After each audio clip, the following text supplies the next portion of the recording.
안녕하세요. 4월 18일 목요일 마이드라에 오신 여러분들을 환영하고 축복합니다. 최근 한 구독자님께서 작년에 성경 일독을 하셨고 또 말드라로 다시 성경 읽기를 시작하신다고 댓글을 남기셨어요. 말씀을 가까이 하시는 모습에 제가 얼마나 기분이 좋고 말드라를 하는 것이 뿌듯했는지 모릅니다. 저는 가끔 말드라 영상이 너무 많은 것 같아서 예전 것은 비공개로 바꿀까도 생각했는데요. 누구든 또 언제든 말씀을 가까이 하시는 데 쓰일 수 있다면 그냥 두는 것도 나쁘지 않겠다 싶어요.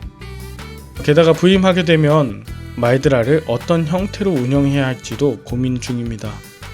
현재와 같은 형태를 유지할 것인가 아니면 조금 다르게 해볼 것인가. 아직은 그저 기도만 하는 중이고요.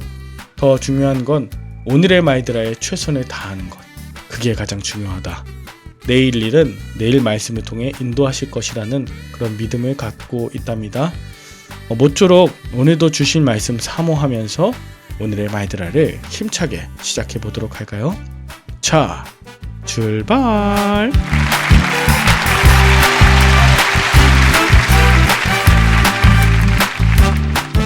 오늘은 열왕기상 14장을 묵상합니다.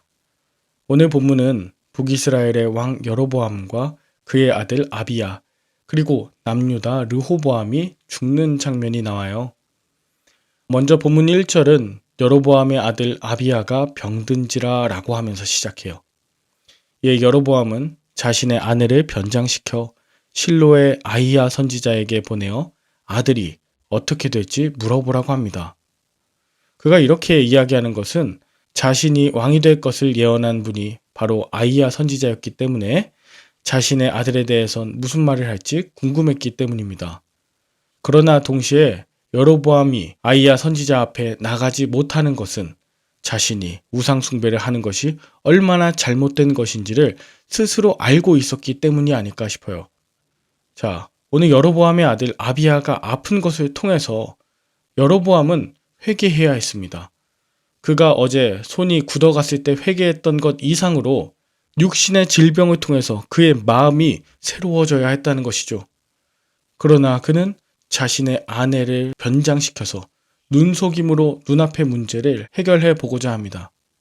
죄를 회개하지 않고 거짓으로 행동하는 자에겐 하나님이 하실 말씀이 이미 정해져 있죠. 하나님께서는 눈이 어두워 잘 볼 수 없게 된 실로의 아히야 선지자에게 여로보암의 아내가 찾아올 것과 그에게 하실 말씀을 미리 전해 주셨습니다. 그리하여 아히야는 변장을 하고 자신에게 찾아온 여로보암의 아내에게 하나님의 말씀을 전합니다. 그것은 하나님께서 여로보암을 왕으로 세우셨음에도 불구하고 여로보암이 이전의 왕들보다 더욱 악을 행하고 하나님을 노엽게 하였으니 하나님이 여로보암의 집에 재앙을 내리겠다고 하신 것이었습니다. 그 가문에 속한 남자들이 다 죽는다. 그리고 그들이 가나안 땅에서 뽑혀 흩어지는 심판을 받게 된다는 것이었죠. 아히야 선지자에게 이 말을 들은 여로보암의 아내가 집으로 돌아왔을 때 여로보암의 아들 아비야는 죽었습니다. 그리고 여로보암도 북이스라엘을 22년간 다스린 뒤 죽었고 나답이 왕이 되었습니다. 사실 자기 마음대로 제사장 제도를 바꾸고 또 온 백성으로 하여금 우상 숭배의 죄를 짓게 만들었기 때문에 여로보암은 22년간 왕이었지만 하나님 나라를 위해서 일한 것이 하나도 없었습니다. 그저 자신의 권력으로 하나님 나라를 무너뜨리고 공동체는 이방의 노예로 전락시킨 장본인이 되었던 것이죠. 이제 21절부터는 르호보암의 이야기가 나옵니다.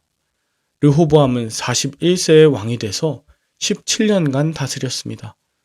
그러나 그 역시 22절 여호와 보기에 악을 행하여 그의 조상들이 행한 모든 일보다 뛰어나게 하여 그 범한 죄로 여호와를 노엽게 하였다고 했는데 구체적으로는 23절 그들도 산 위에와 모든 푸른 나무 아래에 산당과 우상과 아세라 상을 세웠다 합니다. 지금 남유다의 르호보암도 마찬가지예요. 또한 그 땅에 남색하는 자가 있었고 가나안에 가증한 일을 무리가 본받아 행하였다 합니다. 이것을 통해 솔로몬의 때보다 르호보암 때 더 심하게 우상 숭배를 하며 바알을 숭배할 때 하던 난교가 이루어졌음을 알 수 있습니다. 르호보암이 17년간 왕으로 있으면서 한 일은 오직 여호와 보시기에 악을 행한 것뿐이었습니다. 그러자 그가 왕이 된 지 5년째부턴 애굽 왕 시삭이 올라와 예루살렘을 공격하고 26절 여호와의 성전의 보물과 왕궁의 보물을 모두 빼앗고 또 솔로몬이 만든 수백 개의 금방패들을 다 빼앗아 갔습니다. 르호보암은 겨우 놋방패를 만들어 왕궁을 지키겠지만 그 방패는 단수형으로 한 개뿐이라 또 빼앗기면 안 되기 때문에 11소로 가지고 갔다가 다시 갖고 돌아왔다 합니다. 아마 남유다 르호보암과 북이스라엘의 여로보암이 서로 한마음이 되었었다면 애굽이 이스라엘 성에 돌아와 성전의 모든 것을 가져가는 일들은 면할 수 있었을 텐데 30절 르호보암과 여로보암 사이에 항상 전쟁이 있으니라 라고 하죠. 그리고 중요한 게 마지막 31절인데 르호보암의 어머니 이름은 나아마요 암몬 사람이더라. 그의 아들 아비암이 대신하여 왕이 되니라 라고 하면서 오늘 본문이 마칩니다. 여러분은 오늘 본문을 통해 무엇을 느끼셨나요? 저는 여로보암이라 하는 한 사람의 영향력이 이렇게 대단한지 다시 한번 주목하게 되었습니다. 그의 성실함과 진실함 때문에 하나님께서 북이스라엘의 왕으로 세우셨는데 우상 숭배와 거짓 속임수로 가득한 그 여로보암을 볼 때 너무나 안타까웠던 것이죠. 여로보암이라고 하는 권력자 한 사람이 많은 이스라엘 백성들을 우상 숭배자들로 전락시켰고 남과 북의 관계를 완전히 극으로 치닫게 하였으며 항상 전쟁이 있었습니다. 그래서 결국 남유다의 예루살렘이 애굽에 의해 완전히 약탈되었습니다. 게다가 르호보암의 어머니가 암몬 사람 나아마라고 하는 걸 보면서 솔로몬이 수많은 이방 여인들과 결혼했고 그의 아들들도 또한 이방인의 피가 섞여 있었기 때문에 이스라엘은 하나가 될 수 없었다는 것도 알게 되었습니다. 결국 르호보암이나 여로보암 한 사람이 회개하지 않았을 때 나라와 백성 전체가 심판을 받게 되었던 것을 기억해야 합니다. 마찬가지입니다. 우리나라도 경제의 위기, 정치의 위기, 종교의 위기, 교육의 위기 등 수많은 위기에 봉착해 있습니다. 오늘 본문에 한 사람으로 인해 어려움이 생겼다고 한다면 반대로 한 사람으로 인해 어려움이 해결되고 극복될 수도 있는 겁니다.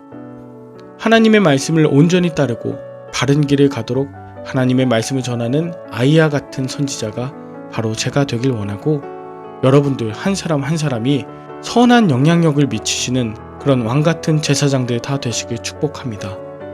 나라와 민족이 하나님 말씀 안에서 다시 하나 될 수 있도록 오늘도 앉은 자리에서 힘써 기도해 주시길 바랍니다. 함께 기도할까요?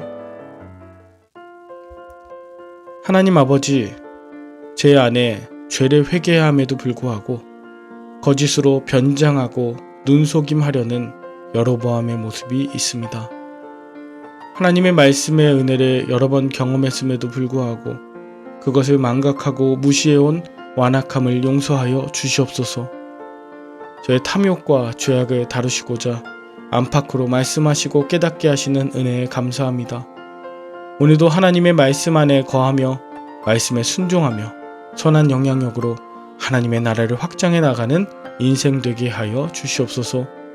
내 속에 있는 탐욕과 죄성과의 전쟁에서 승리하도록 인도하여 주시길 예수 그리스도의 이름으로 기도 올리옵나이다. 아멘. 오늘도 좋은 하루 되시길 바라며 저는 내일 다시 찾아뵙도록 하겠습니다. 샬롬.